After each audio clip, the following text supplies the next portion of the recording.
কোনো বিদ্যালয় শিক্ষক নন ট্রেন্ড থাকবে না, সবাই জানেন। আর সেই জন্যই তো প্রাথমিক শিক্ষা পর্ষদ আবার সারা রাজ্যে সমস্ত প্রাথমিক শিক্ষা পর্ষদ মিলে প্রায় 4500 শিক্ষক শিক্ষিকাকে ডিস্টেন্স এডুকেশনের মাধ্যমে ট্রেনিংয়ের ব্যবস্থা করছে। এর থেকে আর ভালো কথা হয় না।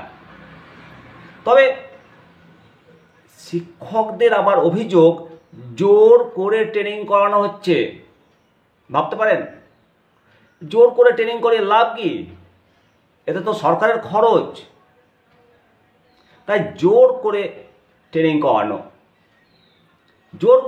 করানোর চেষ্টা। এই অভিযোগগুলো যখন পেপারের হেডলাইন হয় তখন ভ্যাবাচাকা খেতে হয়। আসলে কি জানেন, যে সমস্যা অনেক, সমাধান কই? এই শিক্ষকগণ যে বলছে জোর করে ট্রেনিং করানো হচ্ছে, তাহলে ওনারা তো শিক্ষক হিসেবে জানেন যে 2 বছরের ট্রেনিং করতে হবে, না হলে চাকরি নিয়ে সমস্যা। তাহলে জোর করে ট্রেনিং করাবে কেন? স্বেচ্ছায় ট্রেনিং করবে। হ্যাঁ, এই সমস্ত শিক্ষক শিক্ষিকা স্বেচ্ছায় ট্রেনিং করে ফেলেছে আগে, তাদের ট্রেনিং কমপ্লিট করার পর তারা এখনো পর্যন্ত নন ট্রেন্ড অবস্থায় হয়ে আছে বাংলার শিক্ষা পোর্টালে, এবং ওনারা কোনো বেনিফিটই পাচ্ছে না। দুর্ভাগা সেই সমস্ত শিক্ষকগণ অসন্তুষ্ট, ক্ষোভ প্রকাশ করছে, বারে বারে শিক্ষা দপ্তরে যাচ্ছে, হন্যে হয়ে ঘুরছে। তাদের কথা কেউ মানবিক দৃষ্টিভঙ্গি দিয়ে শোনে না, শোনার জন্য সময়ও বরাদ্দ করে না। কোচবিহার থেকে বিভিন্ন শিক্ষক শিক্ষিকাগণ ফোন করছেন, আরও সব জেলা থেকে শিক্ষক শিক্ষিকাগণ ফোন করছেন। কবে হবে সমাধান? সেই 2017-19-এ এরা এনআইএস থেকে ডিএলএড ডিগ্রি করেছে, আবার স্পেশাল বিএড, স্পেশাল ডিএলএড করে আদালতের নির্দেশে অনেক শিক্ষক শিক্ষিকাগণ চাকরি পেয়েছে। তাদের বর্ধিত বেতন, এ ক্যাটাগরি হিসেবে বেতন পাচ্ছিল, সেই টাকা তাদেরকে ফেরত দিতে হবে না, সম্প্রতি কোর্ট নির্দেশ দিয়েছে। তাদেরকে আবার ট্রেনিং করতে হবে, প্রাথমিক শিক্ষা পর্ষদ বীরভূম বলেছে। কেউ মৌখিক বলছে, কেউ হোয়াটসঅ্যাপ গ্রুপে বলছে। ভালো কথা, ট্রেনিং নাই, ট্রেনিং করাবে, কিন্তু যাদের ট্রেনিং করা হয়েছে তারা আবার কেন ট্রেনিং করবে? একটা ডিএলএড ট্রেনিং করতে প্রত্যেকটা শিক্ষকের মিনিমাম 50,000 টাকা খরচ হয়েছে 2 বছরে। আবার যদি তাদেরকে ট্রেনিং করতে হয়, আবার 50,000 টাকা খরচ হবে। বেনিফিট তো পেলেও না, উপরন্তু খরচ করে করে করে করে মরল এসব দুর্ভাগা শিক্ষক। একই সঙ্গে ট্রেনিং করে একই যোগ্যতা সবাই পাস করার পর কিছু সংখ্যক শিক্ষক শিক্ষিকা ট্রেনিংয়ের সার্টিফিকেট মার্কশিট পেল, তারা ইনক্রিমেন্ট বেনিফিট পেল, প্রধান শিক্ষক হলো, আর কিছু সংখ্যক পেল না। তাদের উচ্চ মাধ্যমিক রয়েছে, এনআইএস এর আগে এনসি করে আটকে রেখেছিল যে যাদের 50% নাই তাদের মার্কশিট দেওয়া হবে না। তারপর 50% রিলিফ দিল, রিলিফ দেওয়ার পর এনসি রিমুভ হলো, এনসি রিমুভ হওয়ার পর মার্কশিট সার্টিফিকেট পেয়ে গেল, তারা সাবমিট করলো, তারা বেনিফিট পাচ্ছে। আবার বেনিফিট পাচ্ছে, তাও সেই 17-19 থেকে পাচ্ছে না, 24 থেকে পাচ্ছে, মানে 22 থেকে পাচ্ছে সম্ভবত। তার জন্য আবার আইনি লড়াই শুরু হয়েছে। এই যে একের পর এক জটিলতা, শিক্ষা দপ্তর এই জটিলতাগুলো সহজেই সমাধান করতে পারে। এনআইএস থেকে যারা ডিএলএড করেছে, যারা মার্কশিট সার্টিফিকেট পায়নি, তাদেরকে মার্কশিট সার্টিফিকেট পাইয়ে দেওয়ার দায়িত্ব বিকাশ ভবনের, শিক্ষা দপ্তরের।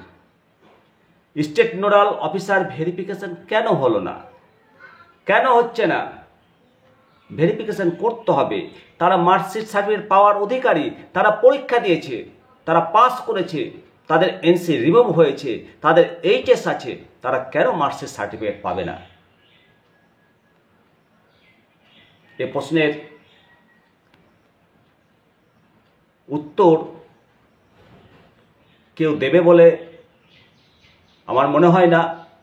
তবে শিক্ষা দপ্তরের কর্তা ব্যক্তিরা যদি এই ভিডিওটা শোনেন, আপনাদের কাছে রিকোয়েস্ট যে এই সমস্যার সমাধান করা উচিত। এরা প্রচণ্ড টেনশনে আছে, তাদের হাইপার টেনশন হচ্ছে, তাদের প্রচণ্ড টেনশন আছে। আবার নতুন করে ডিএলএড করব, সেই আগেকার সার্টিফিকেটটা যদি পাই, পরের সার্টিফিকেটটা কী হবে, হাজার রকম প্রশ্ন। আর যারা স্পেশাল বিএড করার পর তাদেরকে ট্রেনিং করতে বলা হচ্ছে, ওদেরও যুক্তি যে আমরা হাইকোর্টের নির্দেশে চাকরি পেয়েছি, আমাদের এ ক্যাটাগরিটা কনফার্ম করা হোক, আবার ট্রেনিং কেন? আবার পর্ষদেরও যুক্তি যে যা করছি আদালতের নির্দেশেই করছি।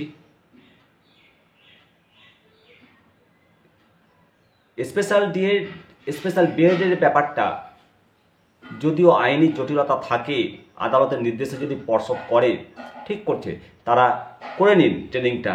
কিন্তু এনআইএস থেকে যারা ট্রেনিংটা করেছিল তাদের তো আদালতে যাওয়ার দরকার হয় না, তারা তো ট্রেনিংটা করেছিল, কেন তাদের মার্কশিট সার্টিফিকেট দিল না এনআইএস? কেন স্টেট নোডাল ভেরিফিকেশন করাচ্ছে না? কেন দিনের পর দিন সেই কোচবিহার থেকে তাদেরকে ছুটে যেতে হচ্ছে? একই অবস্থা অন্যান্য রাজ্যেও স্টেট নোডাল অফিসার ভেরিফিকেশন হয়নি। ত্রিপুরাতে, মিজোরামে এরকম খবর আছে।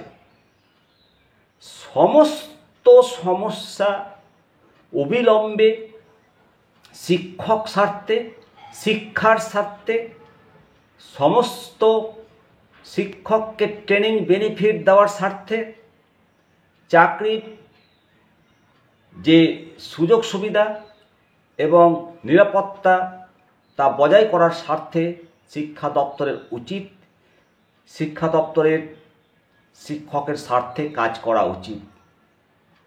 তাই আর দেরি নয়, সমস্ত শিক্ষকের ডিএলএড সার্টিফিকেট দেওয়ার জন্য শিক্ষা দপ্তরের কর্তারা দয়া করে আপনারা ব্যবস্থা গ্রহণ করুন। অন্যথায় শিক্ষকরা আইনি পথে আশ্রয় নেবে নিজেদের জীবিকার স্বার্থে। অবশ্যই আপনারা কমেন্ট করবেন। সবাই ভালো থাকুন, সুস্থ থাকুন, দেখতে থাকুন নিমতিতা দর্শন। নমস্কার।